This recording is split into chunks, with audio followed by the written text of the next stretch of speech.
සත්ත්ව ලෝකය කියන්නේ හැමදාමත් අපිට අපිරහස් පිරුණු තැනක්. ඒත් අපි හිතන්නේ සත්තුන්ට තියෙන්නේ දරුණු තිරිසන් ගතිගුණ විතරයි කියලා. හැබැයි සත්තුන්ගේ හදවත් ඇතුලේ හැංගිලා තියෙන ආදරය, කෘතඥ සැලකීම සහ වේදනාව මිනිස්සුන්ටත් වඩා ගොඩක් වැඩි කියලා ඔයා දන්නවද? අද රහස් ලෝකයේ තුලින් අපි ඔබට අරන් එන්නේ තමන්ගේ මරණ මංචකයේදී වසර ගණනාවකට පස්සේ තමන්ගේ පැරණි ස්වාමියාව දැකලා මුළු ලෝකෙම හඬමින් සමුගත් මාමා කියන ඒ ආදරණීය චිම්පන්සි අම්මාගේ අදහාගත නොහැකි සත්‍ය කතාවයි. මේ සිදුවීම වෙන්නේ නෙදර්ලන්තයේ රොයල් බර්ග්ස් කියන සත්ත්ව උද්‍යානයේ. මේ සත්ත්ව උද්‍යානයේ හිටපු චිම්පන්සි කණ්ඩායමේ නායිකාව වුණේ මාමා කියන මේ චිම්පන්සි අම්මා. එයා නිකන් සතෙක් නෙවෙයි, හරිම බුද්ධිමත්. ඒ වගේම අනිත් සත්තුන්ට ගොඩක් ආදරය කරපු චිම්පන්සි. මේ චිම්පන්සි අම්මා කුඩා කාලේ ඉඳන්ම එයාගේ හැමදේම හොයලා බලලා එයාව බලාගත්තේ ජෑන් රෑන් හොෆ් කියන මහාචාර්යවරයා.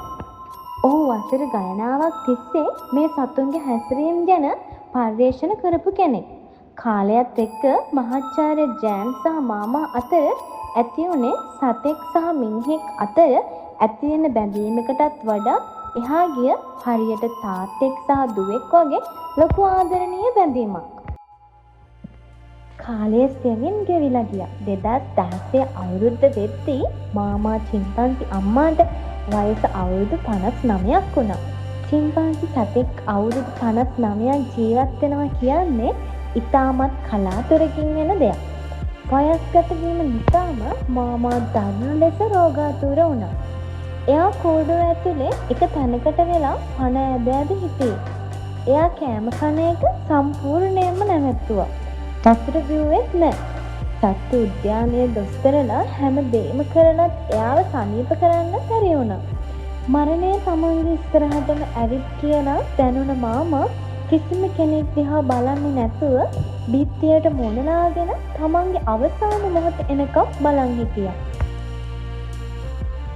මේ ආරංචිය ඇහුණු ගමන් විශ්‍රාම ගිහින් හිටපු මහාචාර්ය ජෑන් රෑන් හොෆ් දුවගෙන ආව සත්ත්ව උද්‍යානයට.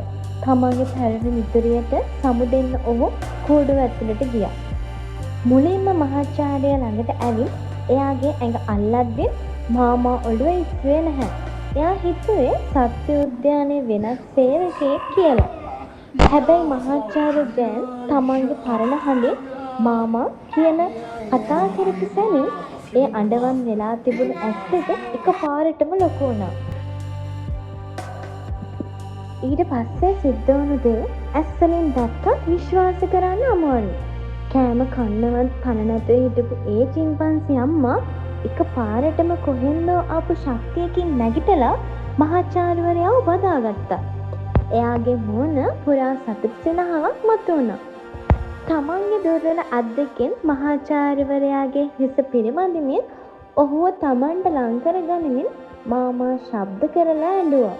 ඒක හරියට තාත්තේ ඔයා එනකම්මයි මම බලන් හිටියේ කියනවා වගේ හැඟීමක්. තමන්ගේ අවසාන මොහොතේ තමන් ආසම කරපු මිනිසාව දකින්න ලැබුණු සතුට ඒ හැසිරීමෙන් පෙනුණා. ඔහු ලබා දුන්න ආහාර ස්වල්පය එයා ආසාවෙන් කෑවා. ඒ ආදරණීය සමුගැනීම සිද්ධ වෙලා සතියකට පස්සේ මාමා චිම්පන්සි අම්මා මෙලොවින් සදහටම සමුගත්තා.